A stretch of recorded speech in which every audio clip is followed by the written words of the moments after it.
Leading LDS is a nonprofit organization dedicated to enhancing leadership ability and capacity of lay leaders in order to accelerate the mission of The Church of Jesus Christ of Latter-day Saints. Leading LDS is not owned nor operated by the LDS Church, and any opinions expressed on this podcast do not reflect the views of any specific organization. All donations given to Leading LDS are tax deductible and go towards the support of Leading LDS. For more information, visit leadinglds.org. Today we sit down with Dan Conway, who is a bishop in England. In the interview, we not only discuss how he leads as a bishop, but also his journey through a personal faith crisis, where his shelf of belief tumbled down and how he pieced it back together with the help of others. Soon after he found solid footing in the gospel, he was called to serve as bishop of his ward. A big thank you for Arthur Boutan for recommending that we talk with Dan. It turned out great. Now, before we jump into that interview, I want to request that you jump over to leadinglds.org and check out our most recent webinar with Dustin Peterson. I received nothing but incredible feedback for this webinar. Some even called it the best one yet. And you can watch it for free for a few more days at leadinglds.org on the homepage. To get full access to the webinar, you can find it in our Core Leader library by becoming a Core Leader. We generally request that you contribute $10 a month to be a core leader, but if you can only afford $1 a month or $12 a year, that would get you access as well. We truly need your help to extend the reach and influence of Leading LDS, so go to Leading LDS and contribute today. And now, here is my interview with Dan Conway. Today, we're headed over to United Kingdom to talk with Dan Conway. How are you, Dan? Yeah, doing really good. Kids are in bed, and it's so that's the happy part of my day. Nice. Yeah, it's just past. It's about 1:40 for me, and you said it's 8:40 in the evening for you, right? Yeah. Nice. Well, I hope today works out as well as it worked out for you. So. Nice. Now, where are you exactly located? So I'm in Newcastle. So I'm like right in the northeast of England. We're about probably an hour or so from the Scottish border. Wow. And Scotland's where you served your mission, and we'll talk about that a little bit. Yeah. So what's the drive to the nearest temple look like? It's about a 3-hour drive. The actual drive is beautiful, actually, because if you go through across to Carlisle and down, it's a really beautiful country drive. And Preston Temple is our nearest temple. Wow. And so do you typically organize temple trips with the ward to do that? Yeah, so we roughly have we organise about 3 planned temple trips as a ward each year, and we hire like a coach and we'll go as a ward and make an effort. And obviously people go there by themselves at different times, but we always have about at least 2 or 3 coach visits. Nice. Well, and we were connected by one of was he a mission companion? Is that right? Not a companion, but like some missionary served with. Served in mission buddy. Yeah. Right. Cool. Arthur Boutan. I always say his last name wrong, and he's probably shaking his Boutan. Boutan, right? Boutan. I'm just a naive, ignorant American.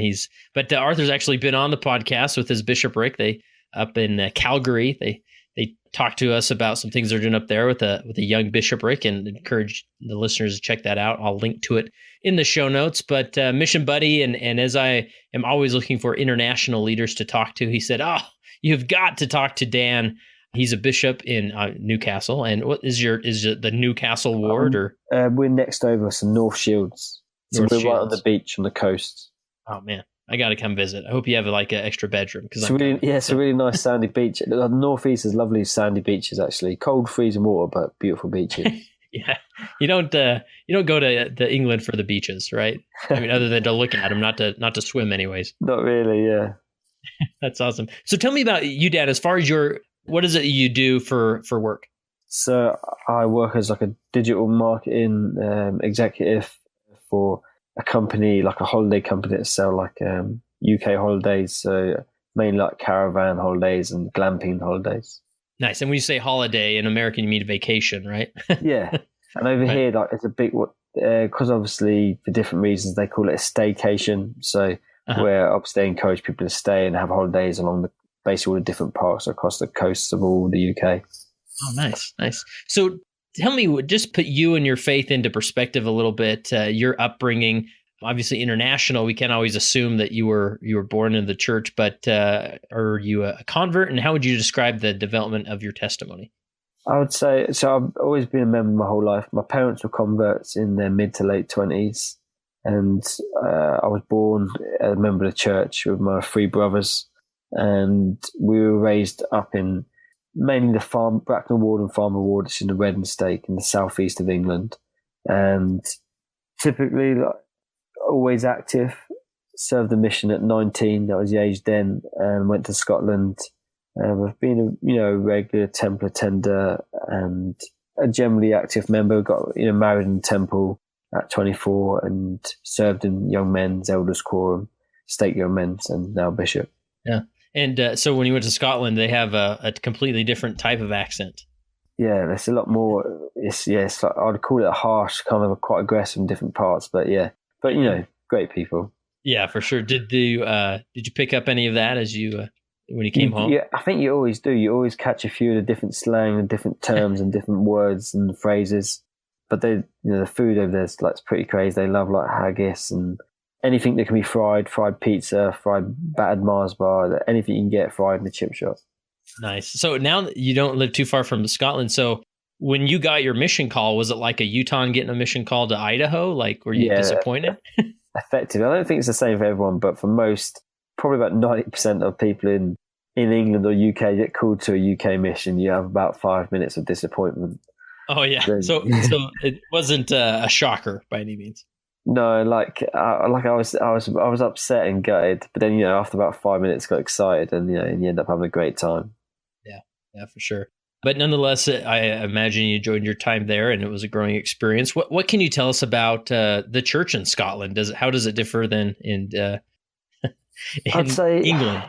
Yeah, they're like it. So for England, a lot of the stronger parts, there's various parts. Like, so the temple around the Preston Temple is like strong for the church in the Manchester area, and then in England in the south, where the southeast, where like a lot around London and Greater London, where there's a lot of work, a lot higher population, there's bigger, stronger stakes. But the northeast of England is probably similar to Scotland, where like the stakes are generally smaller and the wards aren't massive. But when I was there, the Dundee Dundee stake was like a really strong stake. It had really good size wards.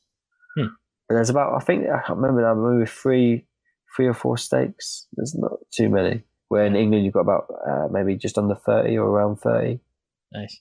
And they, so are they? Do you get the sense they're on the cusp of getting a temple? They don't have a temple. No, right? No. You still got a ways to go. I can't imagine it happening for some time. Well, miracles happen, right? Yeah. Nice. So you grow up pretty typical traditional Orthodox family. Jump through all the hoops, go on a mission, come home, get married, and now you are serving as a bishop in Newcastle, and you're 32 years old. Is that right? That's right. Yeah. Nice. So is that I don't know, for Utah? I served when I was 28, and that was not typical. I mean, that's a younger age for with so many such a high density area of LDS people. Is that typical to be called as bishop in your early 30s? I wouldn't. I wouldn't say necessarily typical. Like, there's been younger, there's been older. I'd say most of them are probably mid 30s, 40s. But yeah, it's probably not typical. But some do. That's great. So tell us about, you sort of went through what you would describe as a faith crisis in your 20s after you. I assume this is the time after you were married in the temple. And this is becoming, as we talked about before we record, more and more common among us millennials, right, that are sort of in the 20s and 30s. And obviously it's a different world. And so I think you'll bring an interesting perspective to this. But how did that originally unfold, and kind of tell us the process of that? So for me, it was about 2013. And I think it was the back end of 2013, thereabouts. And it was around the time in the UK, there was a big PR event about the church. Well, the church get faced with lawsuits on a regular basis, strange ones and different times. And President Monson was getting sued the church was being sued. I think it was President Monson was having to possibly come to court in England about members paying tithe. And it was some member was suing about tithing, some ex-member. And I remember there was a lot of kind of different material going on online on different blogs and websites. And I just kind of started kind of reading into it, and just from there, I started getting quite a lot into Mormon stories and getting into various kind of different websites that were challenging like the church and its beliefs. Not necessarily the kind of like, it didn't come across as like, you know what, I think when you grow up, you think you have this perception that anti-material is like this evil thing, but it wasn't quite like that. It was like people who generally had maybe genuine concerns, and they were kind of challenged in these different kind of sites. And I started kind of reading a lot of them, and they were challenged at various parts of church and its beliefs. And it just, I think it just gradually I started to really question a lot of things, especially about church history and events that had gone on, and just typically about like blacks in the priesthood, Book of Abraham, Joseph Smith, his wives and mistakes and different things, things that Brigham Young has said, various things. And it just kind of led from there, where I was kind of reading more and more and got really consumed by it all. Yeah. And I really started to doubt my testimony. Yeah. And as you went through this process, did you find that, it was in the news? You said a lot of this was happening in the news, with lawsuits and things. And so that sort of created some curiosity to look deeper into what was happening.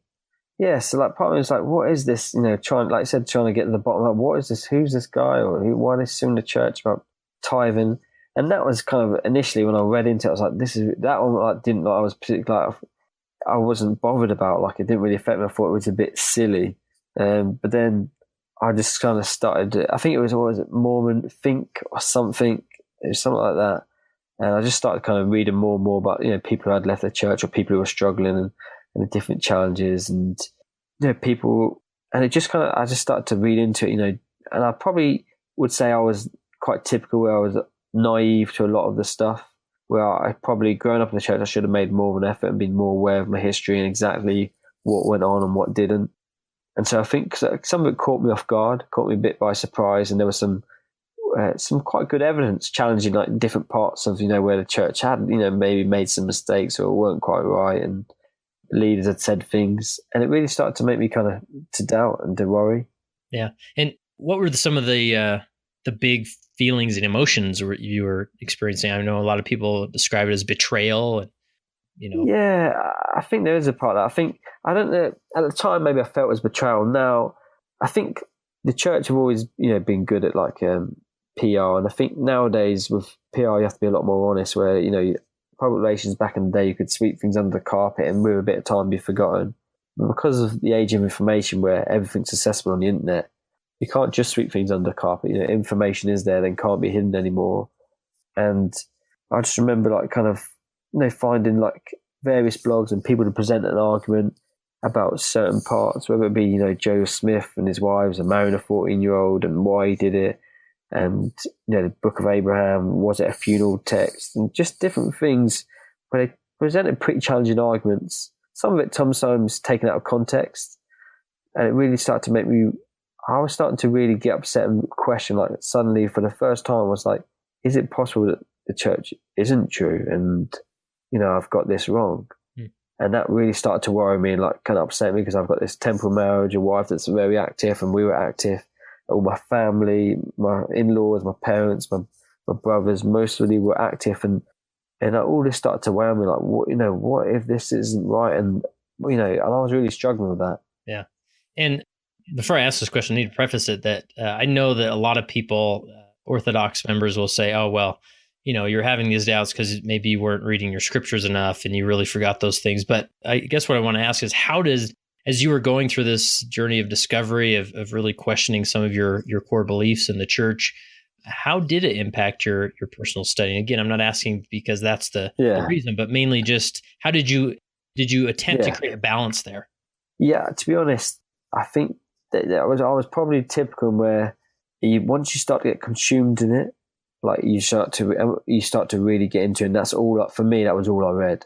Like, I just wanted more and more the people who were challenging the church and its beliefs, and like it really got into my system. And when people say, "Well, you need to read scriptures and you need to start reading the Book of Mormon, you need to start praying," and that's the last thing. And anyone out there who's maybe dealing with this in any way, as a leader or a family member, the last thing you want to say to someone is, you need to read the Book of Mormon. When someone's like having serious doubts and not even sure if it's true and starting to think, like, is this like written, made up by people? The last thing you want to be told is to read it and to pray about it. That's not how didn't work for me. Yeah.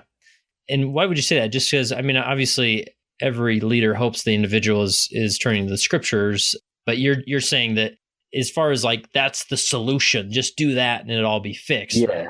So that like isn't like where exactly, I think people would say this is the solution, this is the only solution.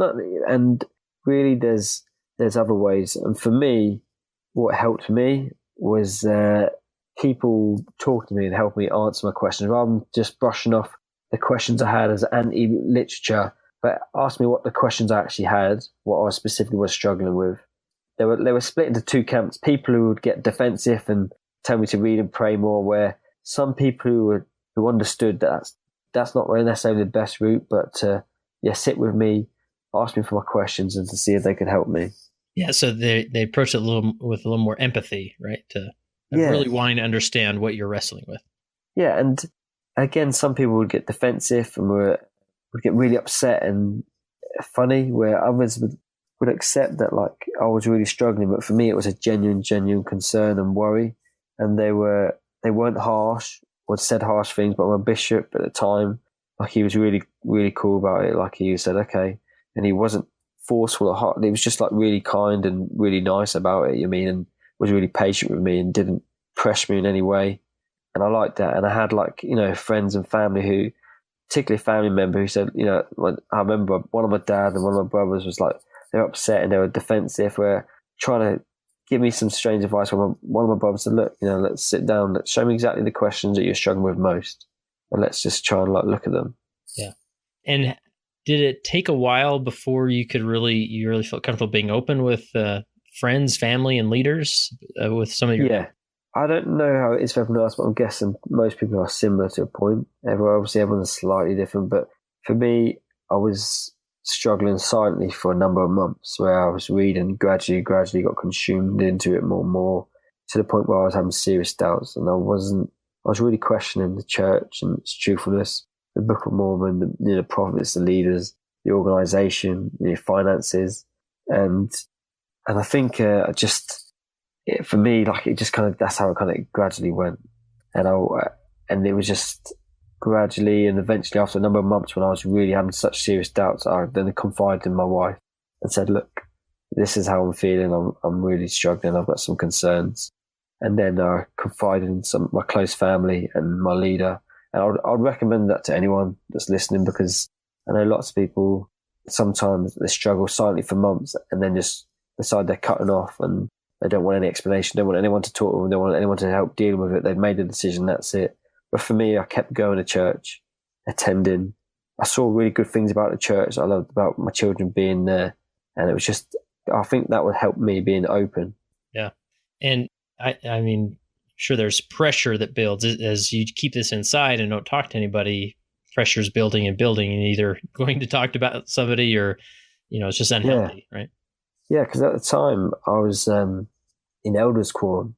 And in fact, as I was like going through the middle and the peak of my struggle, I was called as elders quorum president. And like I remember the interview, I didn't say anything at the time to stake president, but I was desperate to and I was like literally almost part of me was ready to reject it, really close to doing it. And that's it. Like I was just kind of feeling, I had just serious doubts. I wasn't, here I am being called as elders quorum president to teach most weeks or, to teach regularly and to help people, come unto Christ and be a member of the church. And now I am struggling thinking, do I even want to be a member of this church? Do I even believe the things? And so there was a pressure. And to my core members, I had to I wasn't telling them, I was telling certain people. So that pressure was difficult. So when you were extended the call as elders quorum president, how did you say yes when you're in the midst of these doubts? Literally, I was screaming inside saying no. And then I just couldn't bring myself at the time to say no to the stake president. I didn't also want to get involved at that point. I had certain leaders and friends and family. And for me, I didn't want to make an even bigger deal of it. So I accepted the calling. And again, I hadn't quit church. I was still attending. I was still going. And I was still open. I hadn't closed off completely for church. I hadn't said, right, I made my mind up, but I was having serious doubts, and I was worried I was worried that the church wasn't going to be true, and it was all, for me, it wasn't going to be right. And I was worried for that, but I kept going in hope. There was part of me that still hoped it was right. And so you just said yes because you couldn't bring yourself to say no and move on with this calling. How long were you Elders Quorum president? I'm trying to think. Probably 2013, thereabouts. 2000. So probably, I'm trying to think what that'd be. So until about a year ago. So a good 3.5. I don't know, 3 years. I don't know, maybe longer. I'm not sure. I'm trying to figure the dates in my head. And so during this time, you sort of had a rebound of faith as you served as Elders Quorum president? Yeah, so I continued to serve, was struggling, but still teaching, still trying to continue. You know, I hadn't made a final decision. I hadn't decided, like, that's it, it's not true. I was having serious doubts, and I was more on the side where I was starting to be convinced that it wasn't right. Maybe the church wasn't right. These things weren't true. You know, it was a great organisation, lots of good things, but when on the balance of things, it wasn't right, and that had me seriously worried. But what really helped me, like I said, was having leaders, and particularly someone was helping me answer my questions. So I took my questions to them, and they helped me get some serious answers. And it helped for me to have, you know, you can't answer every question, but I got some really good explanations for the questions I had struggles with. And for me, about the Book of Abraham, you know, the priesthood and race, Joseph Smith's wives, and various other topics. And I managed to gradually get answers for most of them. And some of them were like answers where, like, in hindsight, I've been looking at too much of, you know, one argument against the church, but not looking for, and there was like some good evidence for, and it was just kind of, like I said, having a bit of the balance and just seeing where things had been taken out of context. I was surprised how common that was. But also sometimes where, you know, hands up, the church leaders and stuff had made mistakes and there wasn't an answer for it. And that helped. But for me, ultimately, that helped kind of make it feel a bit better, but it didn't still solve my problem. But what changed me a lot, and probably was the game changer for me, is when some of my serious friends and leaders were helping me, they shared some really incredible personal experiences. And I knew these people when they shared some of them had seen visions, some of them had seen angels, some of them just shared with me some of the most incredible stories. And these were good people I knew wouldn't lie. And I believed it. I felt an incredible spirit when they would share it. And that really helped me start going back in the right direction. Nice. So, and I kind of want to ask you more detailed as far as you said you had people, you know, helping you with finding solutions, faith-building solutions to some of your or faith-building information to some of your questions. What did that look like? I mean, did you have a set appointment? I mean, at this point, your bishop was aware of it. Did you have friends or somebody you met with regularly, or that you had a set appointment that you'd always meet and talk about this, or how did that look like? It'd be more in the form of it wouldn't. So I had like a friend who wouldn't necessarily be set appointments, but we were good enough friends where we'd arrange to meet or we'd arrange to talk. And, you know, he said like one day we went out for like a ride on the bike and we would talk, you know, we'd kind of walk and talk, have a ride, stop, and kind of took just on a personal where it was more informal. But looking after me, looking out for me, and my concerns. My bishop, he was really kind about all, but struggled with kind of answering the questions.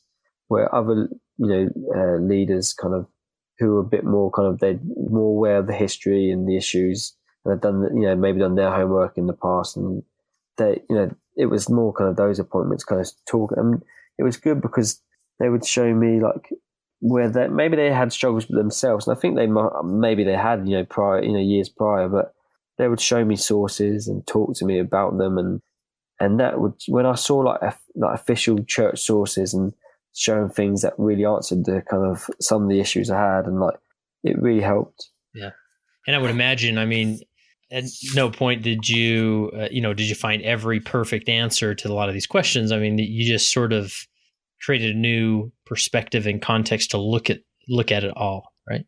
Yeah. So like I was in a really bad place where, like, you know, I was starting to lean more towards that the church wasn't right, and I was starting heading that way. I'm certain that that's the way it was going to end, the way where things were going. Then I started to meet with some of the these leaders who looked out for me and started to take the time. There were two main people who like kind of helped me through questions.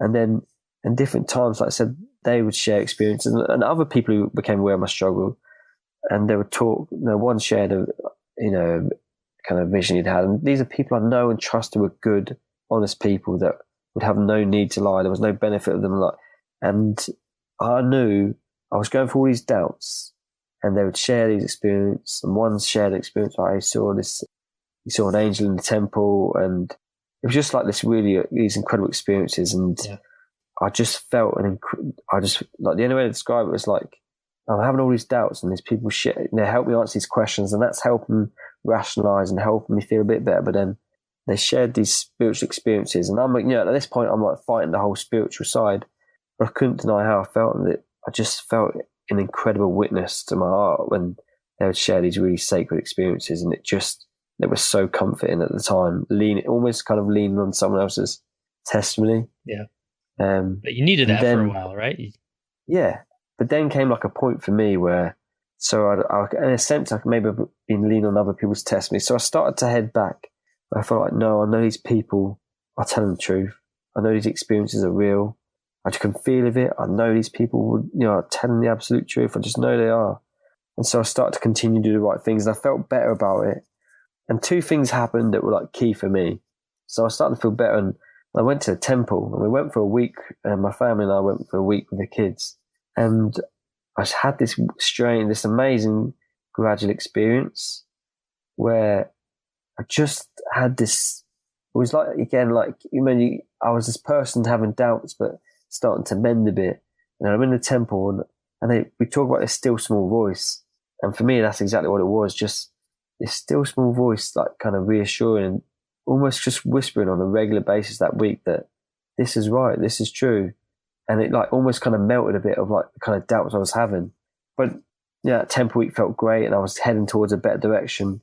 But for me, like a pinnacle point was I was teaching elders quorum. At this point, I felt like things were going the right direction. I felt like I was starting to believe the church was true, but I wasn't 100% there. I wasn't still certain. I was still kind of struggling somewhat. And I was teaching a lesson, and we had a missionary that was struggling. I knew he was struggling with church and struggling with testimony.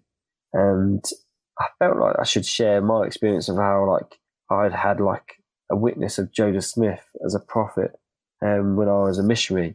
And it's funny because even I was still like not particularly 100% there, or being an active member of Healed.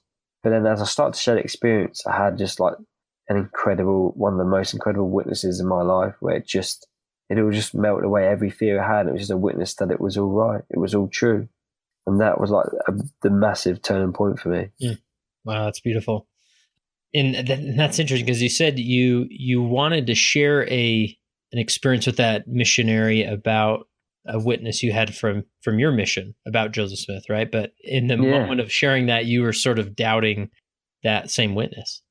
Yeah, it was more like that because I remember he was a nice lad, and I remember thinking, like, having just like kind of that, compassion. I was concerned. It's like I knew like he was worried, and I thought, I know this story, this experience that I had when I was in a similar situation might help him. But then in the back of my mind, thinking, I'm not even certain, myself. You know what I mean? I felt, time and place.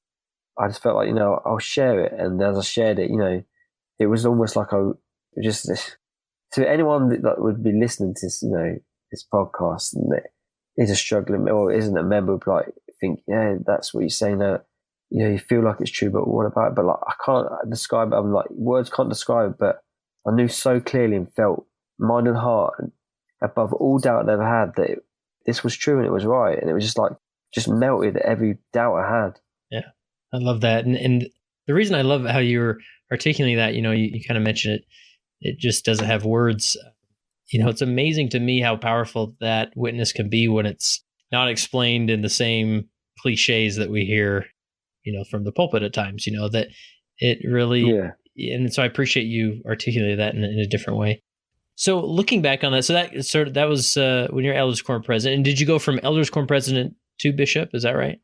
Yeah. And so as you look back on that experience of kind of going through that faith crisis, and it's hard to use that term just because it seems like, oh, well, that's fixed now. You'll never have to worry about that. I mean, obviously it's an ongoing journey of discovery and questions and development, right? But as you look back, what did you, now sitting in the chair of the bishop, what did you learn about that experience that you now approach the development of testimony or doubt differently? It's totally been a blessing in a sense. Like, I regret now in some ways that what I experienced and what I put my wife and family through. My wife, it was a real struggle for her for a number of months. And I regret that. But now I look at the positive is that experience has been very beneficial, not only for me, but for, as a bishop, I do have members of the congregation that are having their own faith crisis. And it has helped because it's a bit where, like, I know how they feel. And I know everyone's faith crisis is slightly different, but a lot of it now, most are to do with church history. And I've been there in a sense, and I know how it felt. And I know that just telling them to read, like we said, like to read the scriptures and pray more didn't cut it for me. And I imagine for them, it doesn't cut it for them. So we discuss it and I explain what helped me, and that has helped. That has helped massively. And I think as well, when I got called as bishop, I had like another experience that I kind of really gradually I've had more experiences, several like key witnesses that have made me even more, more never know the church is true. Like, I know more so now than ever have. I can look back now and I see the person that I was starting to become. My morals was starting to change, the way I looked at things. And I didn't like the person I was becoming then, but now I look back and I could see how I was starting to become quite a selfish person without realising. But for me, like I said, a key witness was getting called as bishop. By this point, like, I gradually, I knew for certain that church was true. And I had it's weird because when you're going through a faith crisis, you doubt a lot of your experiences you had previously. And as I was basically just maybe 6 months before I was called as bishop, I had this really strange dream. And in the dream, we were in like a church building, and there was a feeling of excitement across the people there in the ward. And I just had this overwhelming feeling that it was going to be me as bishop. It was this really overwhelming, sweet feeling that, that I wasn't called as bishop. And I remember, finishing, like waking up and thinking that was really bizarre. And I remember thinking, I'm not going to say this to anyone. And part of me was thinking, Dan, you're just weird dreaming about that kind of stuff. And I didn't ever think, this is going to mean I'm bishop. But it reminded me because prior to my faith crisis, I'd had a similar dream where I was being interviewed by our stake president to be called as bishop. And again, I never told anyone about these dreams because, I didn't want to expect it and didn't want it. Yeah. And then 6 months after the last dream, I got called as bishop. And again, it was kind of like just another witness to me. And interestingly, when I got called in the morning of the day I got called as bishop, my first counsellor, he got up and, as typically you do when a new bishop is called, they ask you to share your testimony. My first counsellor got up to share his testimony. And he's not the type of guy to share experiences, and he's quite like a reserved guy. And some people will share their experiences constantly, like, mate, please stop it. Yeah. And people will share their most sacred experiences every week in the sacrament meeting. But he got up and he said, I feel I need to share an experience that happened. I have to try and control it because I can feel it now as I talk about it. But he got up and he said, I had a dream last night. And all he knew at this point was he had an interview with the stake president on Sunday morning, and he didn't know what for. And so let me just make sure I follow. So this was the sacrament meeting in which you were sustained as bishop? Yeah. Sorry, go ahead. I just wanted to Yeah, so, and he got up and he said, look, I had a dream last night. He said, I woke up at 3 o'clock in the morning. He said, bizarrely, I looked and the clock was there exactly 3 o'clock. He said, in this dream, he said, I had a dream that I was going to get called as first counsellor in the bishopric, in this new bishopric. And he said, and I shared this with the stake president this morning in my meeting. And the stake president said at this point hadn't told me who the bishop was going to be. And so he said, look, Keith, if you don't mind me asking, can you tell me who that stake, the bishop was in your dream that you're going to be called as the first counsellor? And he said, it's Dan Conway. And the stake president this time, confirmed that was true and that was who was going to be called today. And for me, it was just a further witness. And for me, I'm sure it would be helpful as I've served as bishop to remember that, hopefully I am called of God. But for me, it was another witness that, as crazy as, and we all go through these faith crises, and it was real as anything when I went through it, but no more so than ever that, that it's true, and that, God works in amazing ways. Wow. That's great. And what a tender mercy for you to just have another witness of not just your call, but the confidence that the Lord had in you in serving in that capacity. Yeah. That's awesome. Yeah. Anything goes as far as the years of your faith crisis. Anything else, point or perspective that we didn't cover that we need to mention before we move on? I think there's several sources that I think people should be aware of. And I think the main one is like FairMormon, and quite a lot of people be aware of it. Some won't. I'm surprised to this day when I counsel with members, like how a lot of them don't know FairMormon, and although not officially sponsored by church, there are some really good people who run it. Some really great members, and they have some people who've made some really good, found some really good answers to some of the struggling questions that people going for faith crisis are. And it was like a real good database of kind of, they freely admit they don't have answers to everything, and they're trying continually to grow that and try and find more information. But they offer logical, rational answers, not the spiritual, go pray, read more, but they'll give you, what you want most is when you're going for that crisis is to have some logical understanding of why, what some answers to it. And they provide quite a decent amount of answers to some difficult questions. Now, as far as your call to bishop, is there, it's incredible, some of those dreams and such. I know that I didn't have any dreams, and it sort of hit me out of, blindsided me a little bit, but not that every bishop is should expect those types of dreams, but nonetheless, when they happen, it's such a faith affirming, story to listen to. So when you were serving as Elders Quorum president and just got a call from the stake president, what do you remember as far as that experience of receiving that call as to serve as bishop? To when I got the call when he went to interview and to extend the call as bishop. Right. Yes.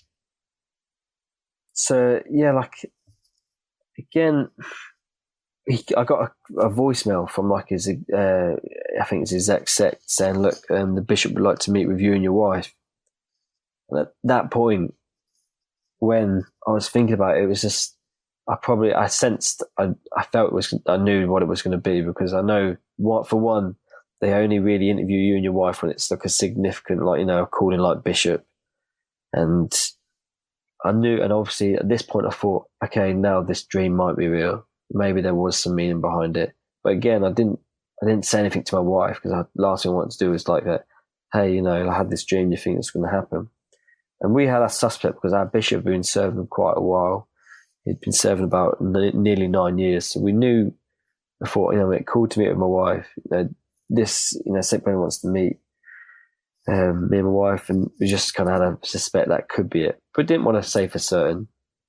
And when I met, he obviously was aware of my struggles, what went on, but it was a really interesting, really interesting meeting, and it was really spiritual. And he came to our home and spent time he spoke with my wife first and spoke with me, and it was a really nice experience. Yeah. I don't know if that's necessarily answering the question for that. Great. What were you kind of asking? No, that's I'll try and answer that better if you want. I'm just curious about that exchange and how it was set up. And I'm curious, you mentioned your stake president was aware of some of your past struggles. Did you feel like you had to reaffirm your beliefs in that moment, or was there any, because I'm just thinking of those leaders out there that, there's someone who seems like they could serve as a bishop, that confirmation's there, but they also, if somebody's really struggling with some doctrinal or historical doubts, maybe it's best to let them unwind those. So did you feel like you had to reaffirm where you stood with your testimony? And he was really good. I didn't for him, actually. He was really good about it. I think, my bishop had, updated him on a regular basis. And then what happened, we'd had some success in our elders quorum, and there's seen some really good kind of some good growth in it.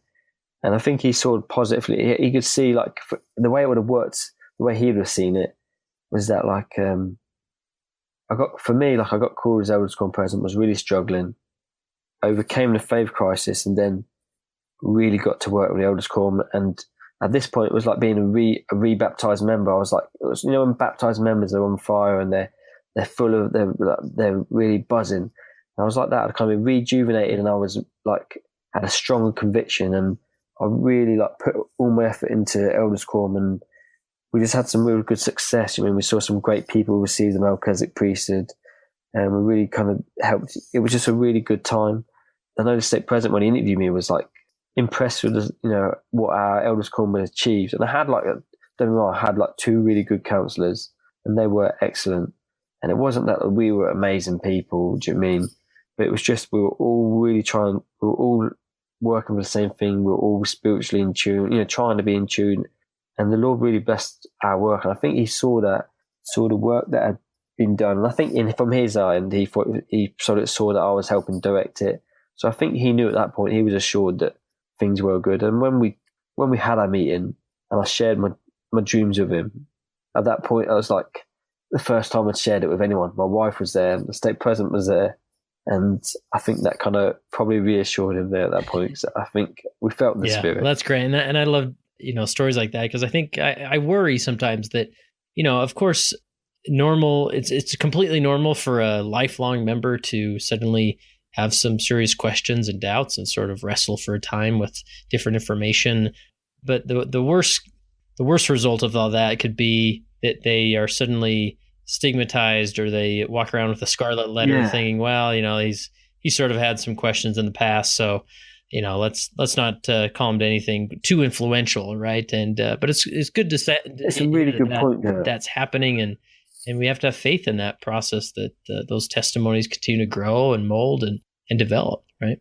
I think it's a really valid point. I think there's people who probably do doubt that because they had a faith crisis, that there will be that stigma and they'll be overlooked. Not necessarily overlooked, because I'm not a fan of like kind of being overlooked and considered being a bishop or a stake president or whatever, or high council as a promotion. It really isn't such a case. But he wasn't like that at all. He was really understanding, and I think good. As a church, we believe in change. We believe people can radically change, and we've all seen people radically change as people. And I think it's something that it can be difficult. Sometimes we have that stigma where someone was renowned for being the world's worst home teacher and now they're amazing. But I think we have to practice what we preach, and believe that like people can change and they do change, and avoid stigmas. Remember that people, that this was what this life is about, isn't it? Becoming a better person and changing, and we do. Yeah, that's great. Well, now you've been bishop for about a year now. Is that right? Yeah. And I was joking with before that you should have it all figured out by now, but that's definitely not the case, right? No. Nice. But you definitely have some different focuses and things. But how would you describe the first year? What was it like, being called, going from elders quorum to bishop, and then starting to run the show? I think, interestingly, I think there was a case where like my previous bishop, like he was a really good guy, and he'd been in the ward for 9 years, and that's, the ward, he was very solid, very steady, and the ward really, grew as a result. And there's definitely a case where like the ward was so used to it. Not that I made sure, for me, I made sure I didn't introduce radical changes. So I realised that, he'd been a bishop for 9 years. There's a lot of reasons he did the things he did. And I made sure for the first few months to keep everything as it was, and there's reasons that after 9 years they were doing stuff. He wasn't just living in the ward for 9 years. He had been bishop for 9 years. Oh, yeah. Wow. That's quite the administration to take over. Yeah, exactly. And like, you don't be a bishop for 9 years if you're bad at it. So I felt I was a little bit daunted, like kind of like taken over, but I have to give it to him. And I think we'll agree, sometimes when a bishop gets replaced, there can be, and we've seen it from time to time, where the previous bishop not necessarily gets bitter, but like, why is he doing that? I did like this. He's, and they kind of can start to kind of criticize a new bishop. I think we've all seen it from time to time, and that applies to various leadership positions in church. But he was excellent. And again, that's another thing I'll give him. He was only supportive. I think maybe after 9 years, he was like fully relieved that it was, it was finished. But he was only a gentleman about it. Like for the first 3 months, the first 2 months especially, I had to call him, I had to speak to him about certain things and get his advice. And I never, ever felt that like he was criticizing me, or there were whispers going around the world that like I was doing things differently to how he was and it was wrong. But he was really good. And I think that is a really important point, that, that we don't, if there is a change, you used to be able to call in and someone else takes over, don't ever criticize, just allow that person to be that person, do the calling they've got to do. Yeah, I love that. There's and that's one thing that sort of gets overlooked. We've assumed these transitions just happen, and the new guy the old guy leaves, the new guy comes in and carries on. But there is sort of this dynamic that happens between the new and the old bishop that you have to be aware of. And the older bishop can be so encouraging when he's supportive, and even though he sees that something's not going to work, but it still encourages and sustains that leader, and is an example for other members of that ward to sustain the new bishop. Yeah. That's awesome. Yeah, no, like he was excellent at it. And he's still in the ward there? Yeah, like typically they called the old previous bishops onto state, but he was called onto state young men's. Oh, great. So yeah. So he's still in the trenches with you. That's good to hear. Yeah. That's awesome. Yeah, like I think, and he made he made quite a conscious effort to kind of, to be out, not necessarily to be out the ward because he couldn't stand me being there, but like to be out the ward to allow me to be the new bishop. Like he spent a lot of time visiting the units, the different units to help support the other young men's program across the state. Yeah. And I think in a positive way. Yeah. How would you describe just the geographics of your ward and the demographics? Is it a large ward? Is there a mix of different income levels or that type of thing? How would you describe all that? Yeah, we have about an average, we're probably around the 80 mark at the moment. So about 80 people attend each week. So not small, but not large, somewhere kind of in between. Our demographic is towards the older side, actually. I guess it's a nice mix. It used to be the case, 10 years ago, it was like a really old ward where like a lot of people were older. And we've had some young families move in. And so there's a nice mixture. But with I think what's been a blessing to me as a bishop is that I've got a core of older members. And when I say older, we're looking, 60 plus, a real core of solid, hardcore members that are a blessing, that they just make life a lot easier as bishop. And our size of our ward in terms of like demographic, like the kind of geography, it's not that big actually. We've got quite a small kind of area. So it's helpful in a sense. It's not the smallest, but it's helpful with visiting teaching and that those kind of programs. So you can get around without packing a lunch and wondering if you'll be home the same day, right? So yeah. Now we've talked about you mentioned before we recorded that you've created a focus around a unique way of how you do ward council, and I'd love for you to share that and break that down, how that works, and maybe others could apply it in their ward if they see fit to it would make sense there. Yeah. So for us, everyone's different, but we have short regular ward councils. So we technically, rather than having like a long meeting of about an hour and a half, we have short meetings that typically last 30 to 40 minutes at the most. We make an effort to never go over 40 minutes and to try to keep it to 30 minutes. And we keep it just key points. So, if there's a baptism coming approaching, what things we need to do, but like it's more of a focus on what people are we working with, and just having short, rather than having long-winded discussions, but short, brief points about, the people and who they're working with in Relief Society. Who are you working with? Who are you concerned about? What is your plan?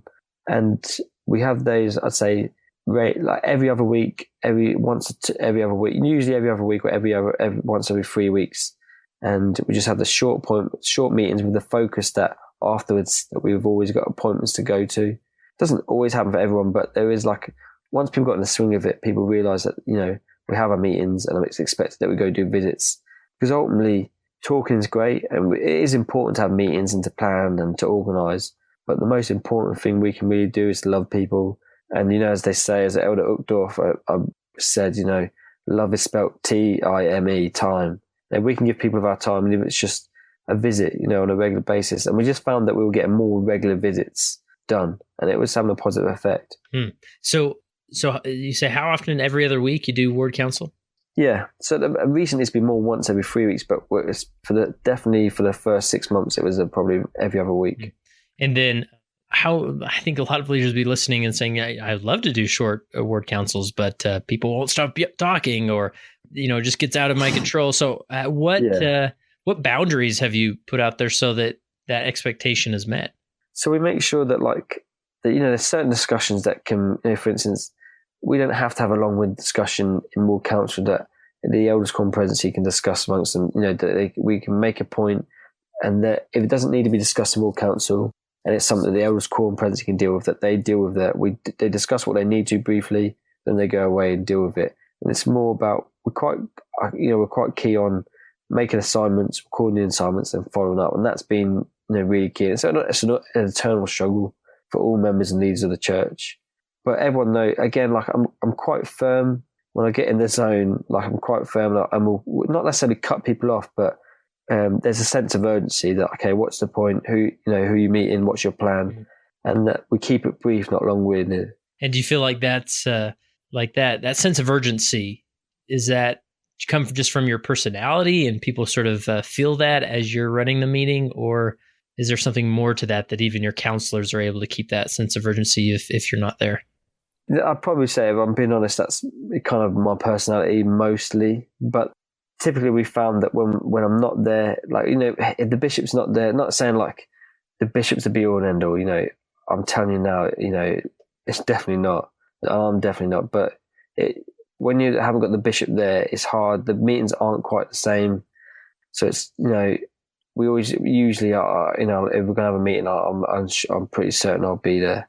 And I'd say it's like I said, the sense of urgency probably comes that after a while they come to expect that there's a sense of urgency because we want to cut through, make the key points, make the key assignments, and we want to get out and do the most important part, which is the visits. And that's kind of where, with a bit of time, it took a few months, but we got there. Yeah. Yeah. So it took some time because obviously it came from with a new bishop coming in, they had a different approach to ward council, I would imagine, not that it was a bad one, but just a different one. And you sort of had to, show your style and how you wanted to run things, and that took some time. Yeah, and exactly. And it's not that we always have those meetings, but I'd say, once every few months, we do have the long meeting where you have to, where we'll sit, and it won't be a meeting where I say, look, it's going to be a long meeting. We're going to discuss quite a few of the points we need to, and we'll have the proper long meeting where we can take time and people can, embellish on their points. Yeah. So that is needed. That is needed at times, definitely. Anything else as far as do you live and die by an agenda? Does that also help you keep things moving? Yeah.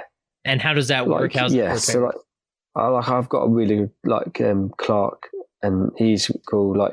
And he will he's just good at what he does, and he will call me at least a couple of days before, or he said, look, I don't care how you send it to me, whether we do it over the phone or you text me or email me, just get your points over, and he'll print off an agenda and have it set. So I know there's an agenda, and that does help having we know exactly, rather than turn up and what we're going to talk about, I know the key point questions I'm going to ask the ward council on the certain assignments. We always follow up the assignments from the previous weeks, and that, he's really good at that, and that is really effective. Nice. So you've communicated with him pretty directly that you expect an agenda, and this is your clerk, you said?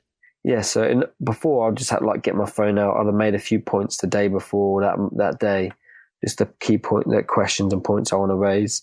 But now he's just hot on it. That's something. I'm fortunate I've got someone who's hot on that, and he's really good like that. Nice. And that's such a crucial step that I know I learned, that to really communicate that to your clerk and not just assume, they're the clerk, so they'll know to do that, and then it doesn't happen, and then you just become a meeting that never has an agenda. But really, giving them that opportunity to step up to the plate and provide that agenda. Yeah, that's going to help you get through that meeting.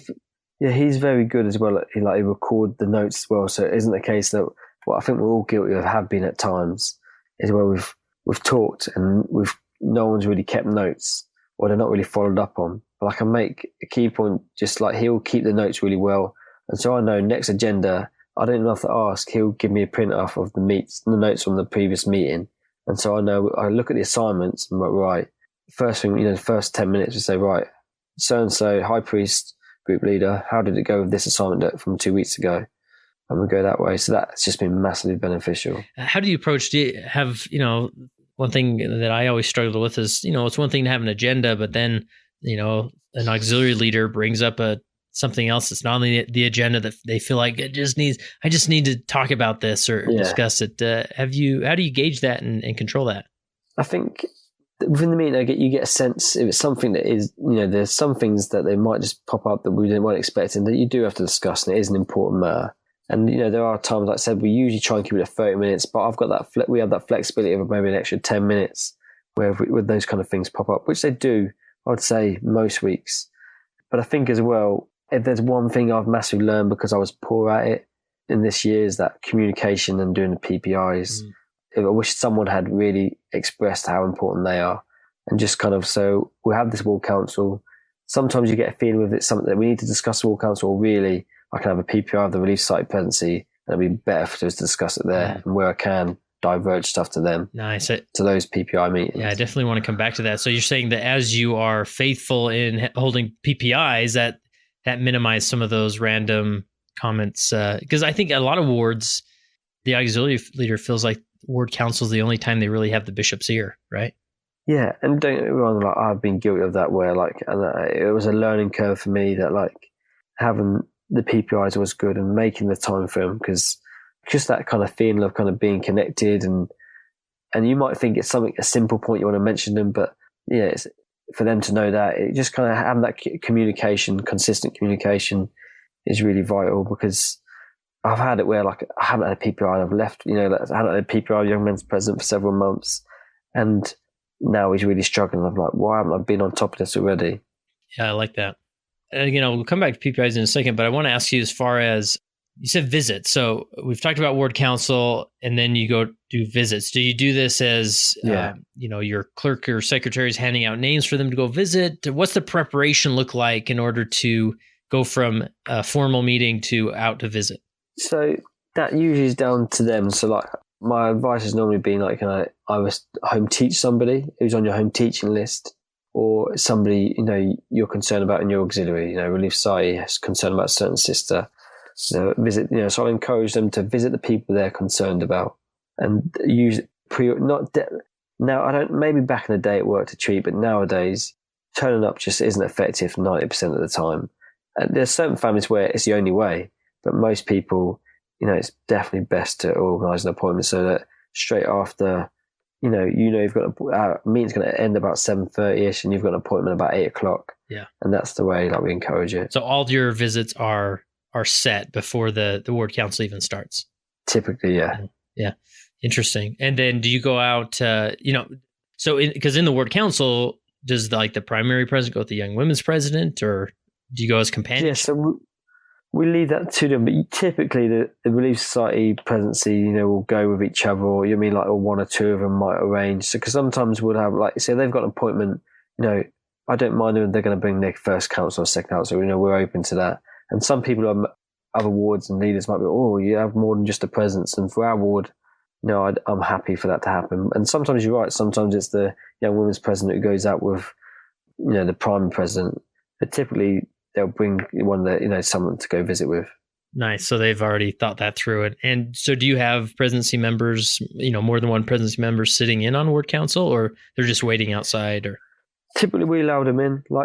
I'll give you, funny enough, we didn't just allow, so we had an issue a few months back where we were, obviously in ward council, you can sometimes discuss private matters to a point. With ward council, you've got people, leaders that generally are trustworthy, and that it's confidential stuff that sometimes you'll talk about.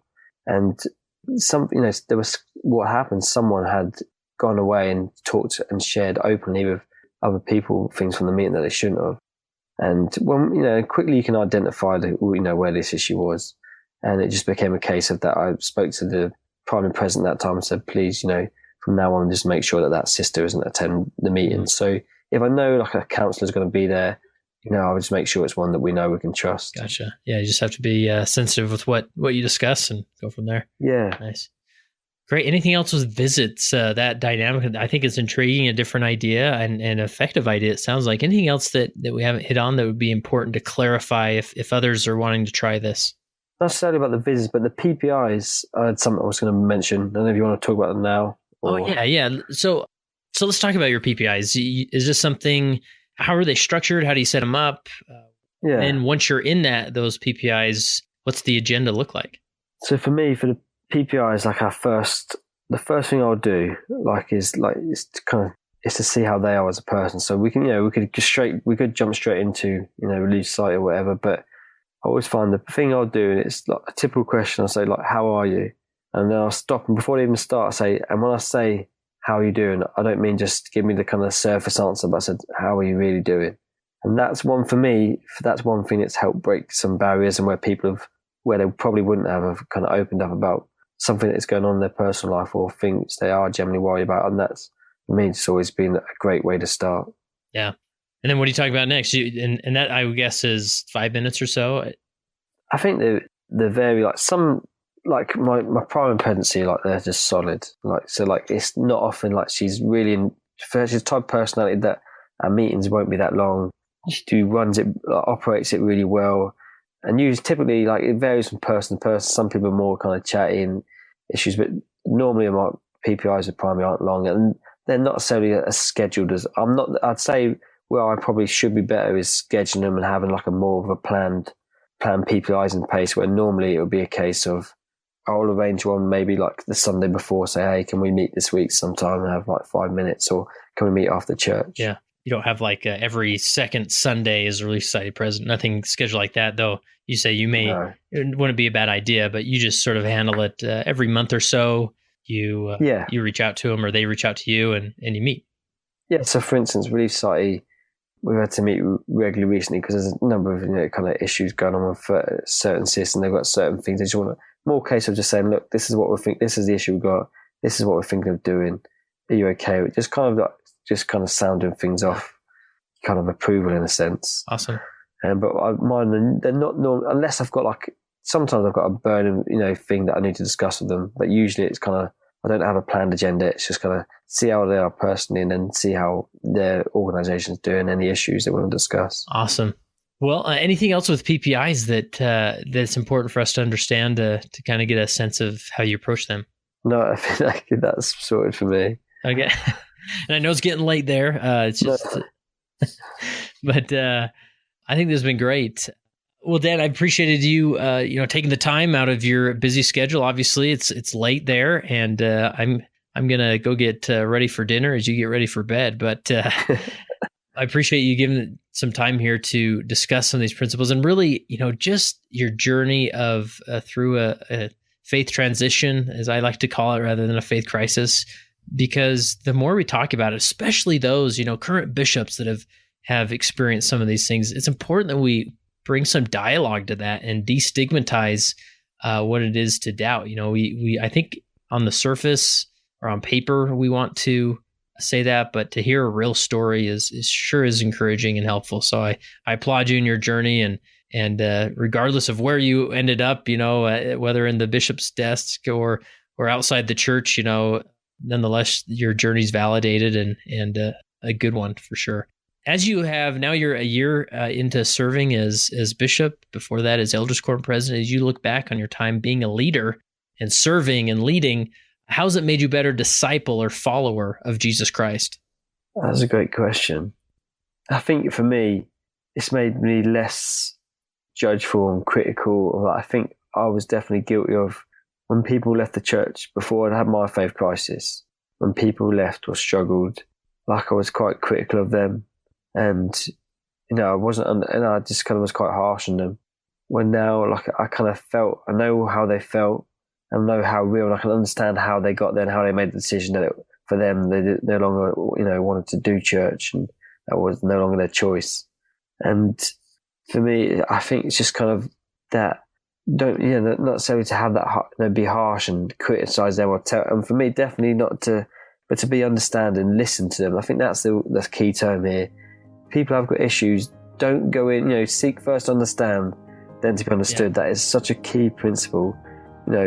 Sometimes we go in with our preconceptions, we know what these problems, we've heard what the problem is, this is what I reckon the solution would be, but really when you hear it, it's just a completely different ball game, and to always just listen. A big thank you to Dan Conway for allowing me to interview him. It's always encouraging to hear different accents on the Leading LDS podcast. If you know an international leader or a fantastic, prolific leader, please reach out to us at leadinglds.org/contact and share with us who we should interview. And that list is getting longer and longer, and we're trying to focus more on the sister leaders to balance out the scale of interviews that we have on Leading LDS to get different perspectives and have more diversity there. But if you have someone you'd recommend, I'd love to hear from you and reach out. Doesn't necessarily guarantee that we will for sure be able to arrange an interview, but we'll definitely consider it. Also, if you haven't done so yet, be sure to head on over to leadinglds.org and check out the 2 free leadership trainings that are available there. One is our recent leadership webinar, and the other is how to hold a 1-hour presidency meeting. These trainings will definitely improve your leadership efficiency and also minimize the time meetings take. Everybody needs help there, am I right?